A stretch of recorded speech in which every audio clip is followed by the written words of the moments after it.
2 divorces et il a fallu malgré tout continuer d'avancer, d'évoluer. Voici mon expérience que je partage aujourd'hui avec vous.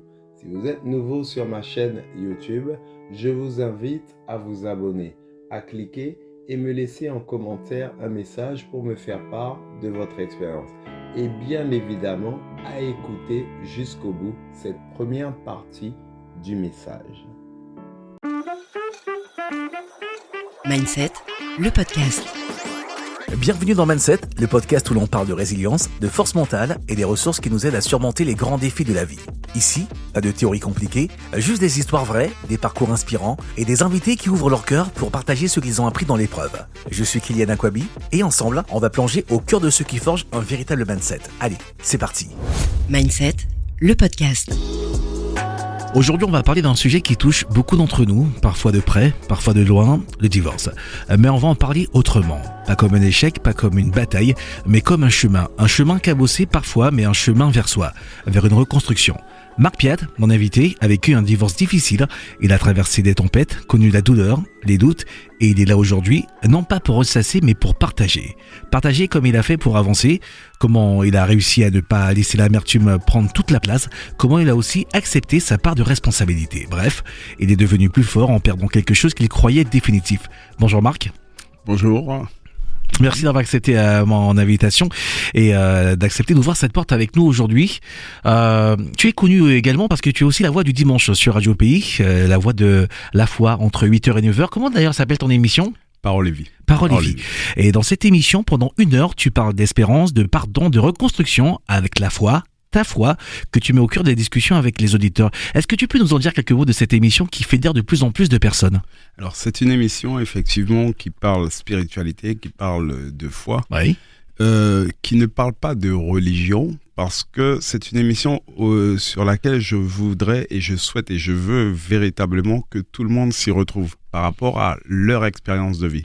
Moi, quand je parle dans cette émission, c'est principalement lié à mon expérience, mon expérience de vie, comment je le vis au quotidien, comment j'ai surmonté certaines étapes par rapport à la parole.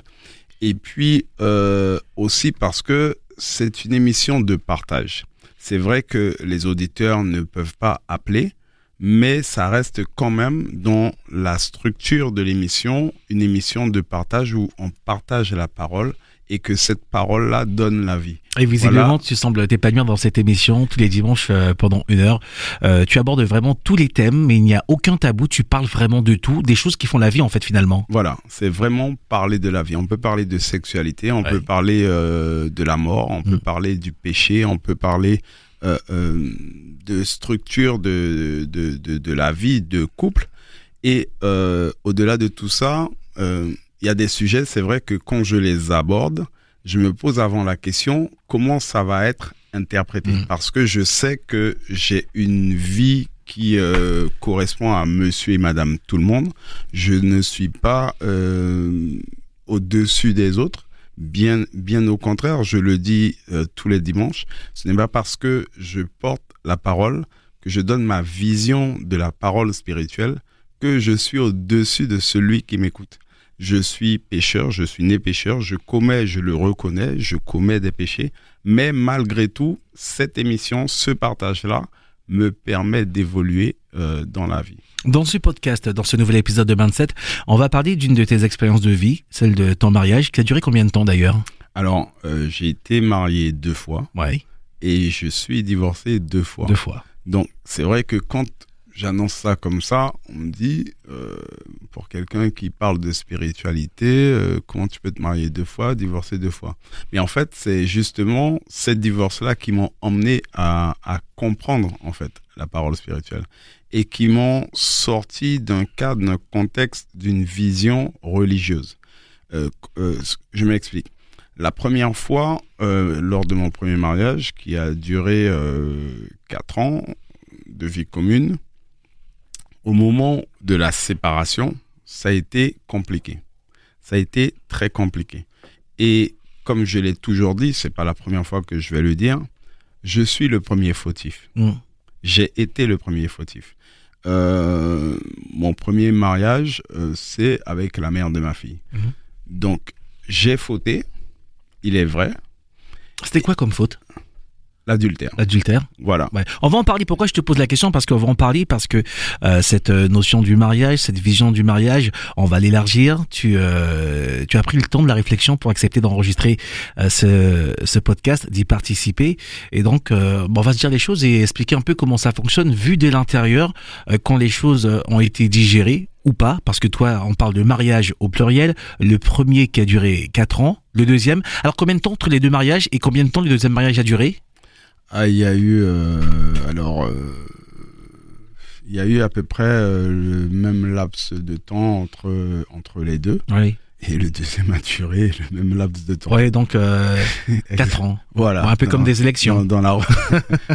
Voilà, dans la relation. Et c'est pour ça que ça porte à réflexion. Oui. Ça porte à réflexion dans le sens où on se dit à un moment donné, il y a quelque chose qui ne va pas.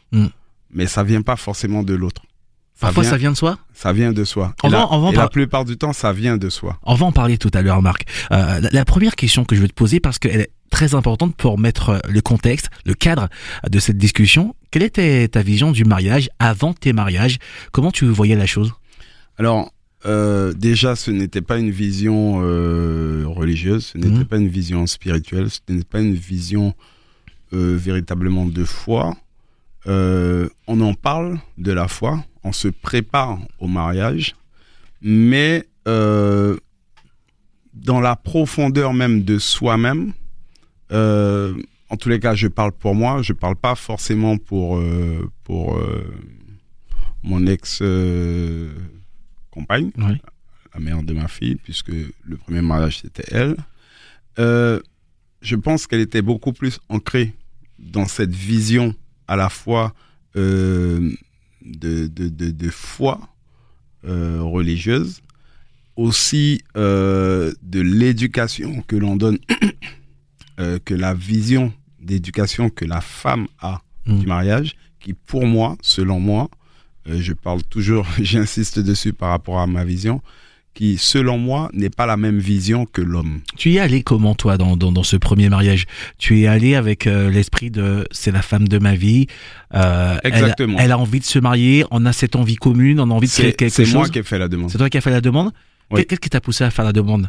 Est-ce que tu as senti, je te pose la question très sincèrement, est-ce que tu as senti qu'il y avait une demande justement en face, qu'il y avait ce besoin nécessaire en face de toi, de ton ex-femme, pour passer un cap dans la relation? Oui. Et je dirais même que moi-même, j'avais ce besoin.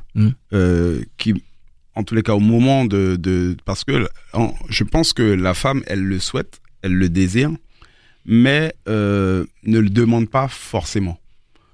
Parce que ça, c'est dans une logique. C'est dans une vision de la vie qui emmène vers cette logique. L'évolution du couple et Voilà. Une espèce de cheminement logique qui aboutit au mariage. Voilà. Pour moi, selon moi en tous les cas. Ouais. Et la demande que moi j'ai faite, c'est vraiment parce que j'avais envie. Parce que pour moi, ça devenait la mère de ma fille. On a envie de quoi dans ce moment-là? Parce que j'entends souvent ça. J'avais envie de me marier. Mais il y a quoi sous cette envie, dans cette envie de se marier? On pense à quoi? On ressent quoi? Je crois que dans un premier abord, Oui. une première approche, on veut faire plaisir. On veut faire plaisir. Et quand je dis on veut faire plaisir à l'autre, mais on veut se faire plaisir aussi. On a envie de bâtir, Oui. on a envie de construire, on a envie que ce soit beau, on a envie que ce soit merveilleux et on a envie que ça dure. Je te pose une question. Est-ce que dans ce faire plaisir, il y a comme ça en arrière-pensée, tout au fond, une espèce de volonté de donner de la légitimité au couple avec le mariage, une espèce de grosse cerise sur le gâteau? Ça fait partie. Et je dirais même que la société en elle-même, je parle l'environnement familial, tout ce qu'il y a autour, le monde même joue un rôle. Parce que l'éducation que l'on reçoit, elle va vers ça. Elle va vers cet aboutissement. Genre, on est plus crédible si on est marié? Voilà. On a, je vais donner un exemple très simple. Ouais. Une conviction que moi j'ai toujours eue depuis jeune, c'est que mon enfant naît dans un mariage. Pour être un peu plus légitime. Je ne sais pas pourquoi véritablement, mais ça a toujours été dans ma tête que mon enfant naît dans un mariage. Est-ce qu'on peut dissocier la pensée spirituelle ou religieuse du mariage? Est-ce que l'un peut aller sans l'autre? Aujourd'hui, je vais répondre que non. Ouais. Mais avant. Avant, oui. Ouais. Avant, oui. D'ailleurs, c'est mon divorce qui m'a emmené vers une vision d'aller vers Christ, d'aller vers Dieu. Ouais. Et pas comme aujourd'hui. Et je veux dire qu'il y a eu encore une autre étape, une autre évolution. Mais en tous les cas, moi, au moment de la séparation, ça a été une descente, en ce qui me concerne, une descente aux enfers. Cette descente, elle est progressive ou bien elle est rapide? Ça se passe comment? Parce que il y a des mots comme ça, des expressions que l'on entend qui reviennent. Hein. Beaucoup de personnes qui malheureusement traversent l'épreuve du divorce. C'est une véritable épreuve. Certains la considèrent même comme un parcours du combattant, mais parcours du combattant extrême. C'est le cas. Physiquement, psychologiquement, socialement. C'est le cas. Malgré que ce soit moi dans un premier temps qui ai voulu la séparation. Je me rappelle de cette époque, Marc, sur ton premier divorce, d'un long message que tu avais mis sur les réseaux, sur Facebook à l'époque. Effectivement. Moi, j'avais trouvé très courageux parce que, pour mémoire, dans ce message, il y avait tout. Il y avait les faits, il y avait ton ressenti, il y avait la demande de pardon, mais pas la demande de pardon pour être pardonné parce que j'ai fauté, mais la demande de pardon parce que je sais que ça a entraîné des choses et ça a fait du mal. Exactement, c'est exactement ça. Et tout avait été réfléchi. Ouais. L'heure Tu à n'étais laquelle... pas allé comme ça. Non, l'heure à laquelle le message a été posté avait une signification. Le jour où le message a été posté avait une signification. C'était en relation par rapport au partage que j'avais en amont, justement avec la mère de ma fille. Tout avait une signification. Mais quand j'ai posté le message, il n'a pas été interprété comme moi je pensais. Ouais, parce qu'en face, il y a de l'humain, il y a de la perception, Voilà. il y a également des sentiments, il y a du ressentiment. Et il y a des blessures. Et puis également, pire que tout, pire que les deux protagonistes, il y a les autres. Exactement. Il y a les autres, il y a ceux qui commentent, parce que moi, je ne m'attendais vraiment pas à Autant de à la commentaires, déferlante. autant de réactions. Voilà. Je me souviens très bien que ce message, je l'ai posté à 6h du matin. Oui. Quand il était 12h, il y avait plus de 10 000 vues en 6 heures de temps. Oui. J'ai reçu des appels des États-Unis, j'ai reçu des appels en anglais, j'ai reçu des messages, mais véritablement, ça m'a même fait paniquer. Ça t'a dépassé à un moment donné? Non, pas à un moment donné, ça m'a dépassé. Ça t'a dépassé, ouais. Ça m'a dépassé. Bien évidemment, les amis de la mère de ma fille me sont tombés dessus par des messages parce que ça n'a pas été vu comme moi je le voyais. C'était quoi le but de ce message? C'était véritablement de faire entendre la profondeur du regret, la profondeur et surtout reconnaître que j'avais fauté, que j'étais dans l'erreur. C'était pas forcément pour revenir. Oui, il y avait pas forcément cette espèce de, non, comme certains l'ont interprété, de volonté de manipulation, de jouer un peu sur la compassion que ça pouvait inspirer. Absolument pas. C'était quelque part, je le dis, c'est une déclaration d'amour, une forme de déclaration d'amour peut-être. Oui, mais avec la volonté de me punir moi-même. Ouais. J'ai vu, en tout cas pour avoir pris le temps de lire le message, avant de le lire, j'ai regardé les commentaires. Et il y en a certains qui étaient très très très cruels. Ouais. D'une très grande cruauté. On se connaissait pas comme on se connaît encore aujourd'hui. Et je me suis dit, waouh, j'espère qu'il ne va pas les lire. Si, j'ai regardé quelques-uns. Et quand j'ai lu le message, j'ai vu un homme blessé, un homme à terre, qui quand même avait dans cette grosse blessure qu'il mettait à terre, un peu de dignité, et cette dignité, il s'en est servi pour expliquer, pour raconter sa vision des choses. Exactement. Et je crois que ce qui blesse le plus quand on fait ce genre de choses, c'est les proches, les personnes que l'on connaît, parce que moi, j'ai vu des personnes commenter, ou on m'a envoyé des captures d'écran, parce que ce message-là n'a pas circulé que sur Messenger ou Facebook. À l'époque, il y avait pas encore Insta, il y avait pas encore TikTok. Mais il y avait WhatsApp. Ouais. Et donc c'était les premiers débuts de WhatsApp qui commençaient à circuler. Donc ton message a été capturé, recapturé, repartagé. Exactement. Et je crois qu'il a fait le tour du monde, ce message. Non, pas je crois, il a fait le tour du monde. J'ai reçu des demandes de mariage également. Des demandes de mariage. J'ai reçu, des demandes de mariage des États-Unis, de métropole. Ouais. Et c'était pas des fake news, c'était véritablement, mais c'était pas le but. Et c'est pas le but, ça n'a jamais été le but.